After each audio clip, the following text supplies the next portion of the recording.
Now let's talk about big tech tyranny. It's a big news item in the US, but we're starting to see some awareness in Australia, not much, but just some awareness of how dangerous it is to have Google have a virtual monopoly. Google earlier this year had to apologise for the extreme left-wing bias of its AI platform.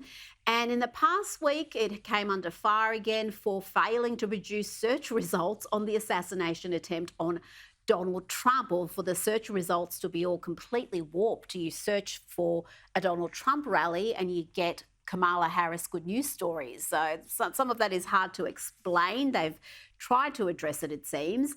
And there's no reason to believe that local search results aren't being similarly impacted by that bias. South Australian Senator Alex Antic told the Australian newspaper, very few people truly understand the enormous effect that the tech sector has on our daily lives, and that needs to change. He makes an excellent point there. This is how people find information. This is how they communicate. Google has become a verb. It's not just a company. And it is not a straight down the middle company. It is highly political. And when you're the search engine more than 90% of people use, that's a problem. It's a big problem. Senator Antic's ahead of the curve on this one, as he is on so many other issues. There's no doubt that Google and big tech have been seeking to influence the outcomes of democratic processes in Australia and across the Western world. We saw that with the Voice to Parliament debate. You know, big tech was censoring the opinions of the no case day in, day out. We know the story particularly on Meta, on Facebook and Instagram, where they were running those bogus fact checks, and X, you had a bit more freedom, but certainly Facebook, which seems to still be predominantly the main social media platform in Australia, the bias there was stark.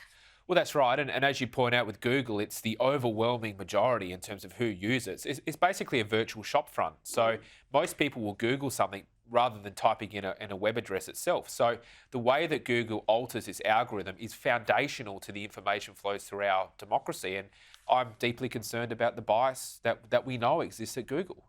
Now, on that big tech front, ex-owner Elon Musk is suing a cartel of advertisers and ad agencies who have blocked ad revenue from going to certain platforms and content creators.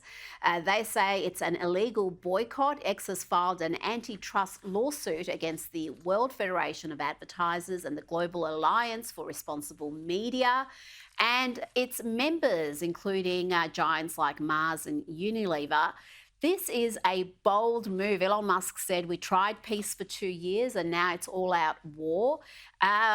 Can you see ramifications for content creators in Australia? And perhaps something like this will see some of those big players change their ways. Well, I hope so. I mean, this is a warning shot against the cartel of woke corporations that want to censor debate. This is just another way they go about it.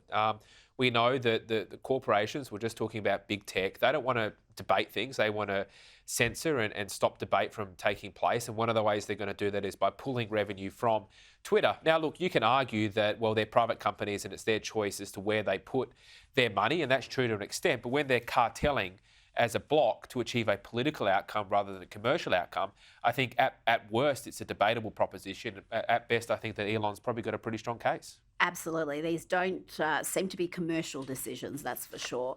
Now, police are investigating reports of an assault and incidents of criminal damage to a pub in Birmingham, this is in the UK, after a group of balaclava-clad men holding Palestinian flags were seen on video beating up pub goers at the clumsy Swan pub.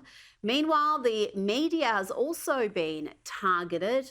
Tyres have allegedly been slashed and news crews have been intimidated, despite the press in the UK blaming the violence on just one side. Here is Sky News UK having to cut a cross short after the journalist was surrounded by angry protesters. Because free Palestine! Free Palestine! But I think, apologies for the language you're hearing, but a sense of I think you can hear. Yeah, Katie, I think Becky, I apologise. We need to leave you there and Becky, we'll have security there, and we will leave that. And I apologise once again for the language there. Should be apologising for the selective two-tier reporting we've been seeing. I'll be talking to Douglas Murray about that in just a couple of minutes. But Dan, there are lessons to be learnt from this unrest. We don't want in this country to go down the path the UK have and make the mistakes they've obviously made. Well, we will be unless there's dramatic corrective action. I mean, the UK is Australia's future unless we get in control of our migration program and until we have leadership that is actually trying to achieve social cohesion rather than dividing us. This is the government that put up the voice to Parliament to divide us by race, and I think that's ignited the flame of division in Australia. So we need to have proper leadership to unite us rather than the division that we're seeing. Dan Wild, thank you so much for your time this evening. Thank you.